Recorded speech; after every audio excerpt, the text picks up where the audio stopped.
ఇచ్చే అవసరం లేదు.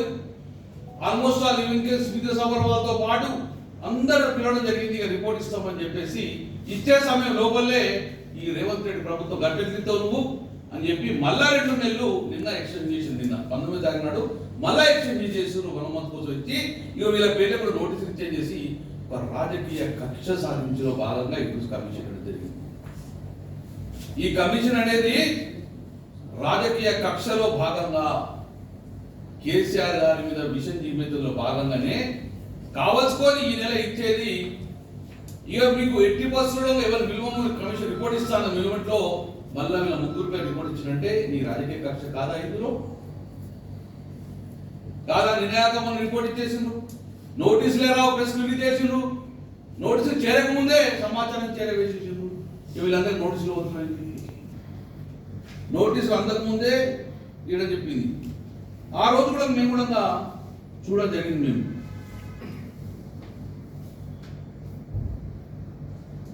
85 పిల్లర్లలో మేము కూడా పర్యటించాము. ఆ 3 పిల్లర్లు మాత్రమే కుంగిపోయినాయి. అదే రోజు కూడా మేము ప్రభుత్వం అంతా చేసి కూలిపోయిన మొత్తం కూలగొడతామన్నాను. సంవత్సరం మీద 6 నెలలు అయింది. చెప్పు జరిగిందా? ఎందుకు నీళ్ళు ఆపలేదు? మీకు ఇంటికి వచ్చిండు. నేను రేవంత్ రెడ్డి ఒకటే సూటిగా ప్రశ్న అడుగుతున్నాను. కొత్తగా ఇల్లు కట్టుకుంటావు, ఇల్లు కట్టినప్పుడు బాత్రూమ్ వచ్చింది, లీక్ అవుతుంది. బాత్రూమ్ రిపేర్ చేసుకుంటావా? ఇంటి మొత్తం కూలి కొడతావా? బాత్రూమ్ రిపేర్ చేసుకోవా? కొత్త కట్టిన ఇంట్లో చిన్న రిపేర్ అయితే బాత్రూమ్ రిపేర్ చేసుకుని మళ్ళీ చదువుకుంటావుగా. జనరల్గా లీక్ అయ్యి ఉంటాయి కదా, అయితే దానికి ఇల్లు మొత్తం కూలి కొడతావా? ఈరోజు కొత్త బస్సు కొని టైర్ చిన్న పంక్చర్ అయితే టైర్ బస్సే కాలబెడతావు, నువ్వు బస్సు మొత్తం కాలిపోయిందంటవా? ఇది మూర్ఖత్వ ఆలోచనతో ఈరోజు తెచ్చుకున్న తెలంగాణలో అయోమయం గురి చేస్తున్నారు. 40-50 సంవత్సరాలు అరగోసపడ్డం. ఇదే కరీంనగర్లలో ఒక ఎకరం పండియాలంటే ముక్కు తిప్పలు పడే పరిస్థితి చిన్న సగ భూములు ఎడారి ఉండేది. మీరు తమ్మిడి హెట్టి కాడ పూజ చేసిన 8 సంవత్సరాలే అక్కడ కట్టే మట్టి తీయలేదు, కనీసం అనుమతులు పొందలేదు.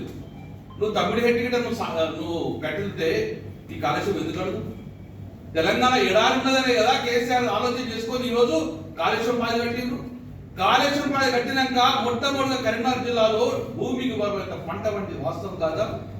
విడుమానగర్ నిండింది, ఎల్ఎండి నిండింది, మొత్తం జలాశయాలు నిండినాయి. భారతదేశంలో పంజాబ్ నుంచి పంట తీసినాం ఈరోజు. మరి కాళేశ్వరం పాయకు ఎంత బెనిఫిట్ ఉన్నాక మళ్ళీ కాంగ్రెస్ ప్రభుత్వం వచ్చింది కదా, నీళ్ళన్నీ కూడా మొత్తం రిపేర్ చేయకుండా కిందికి పంపించేసినావు కదా. ఈ రోజు ఎల్ఎండి మిడుమాన ఎండిపోతే నీటి యుద్ధాలు జరుగుతున్నాయి. ఈరోజు మళ్ళీ కాంగ్రెస్ ప్రభుత్వంలో నీటి యుద్ధాలు మళ్ళీ వచ్చినాయి. కరీంనగర్ లాంటి ప్రాంతాలలో 5 రోజులకోసారి నీళ్ళు ఇచ్చే పరిస్థితి వచ్చింది. దీనికి కారణం అప్పుడు కాళేశ్వరం కట్టింది కదా, కాళేశ్వరంలో నీళ్ళు వచ్చినాయి కదా.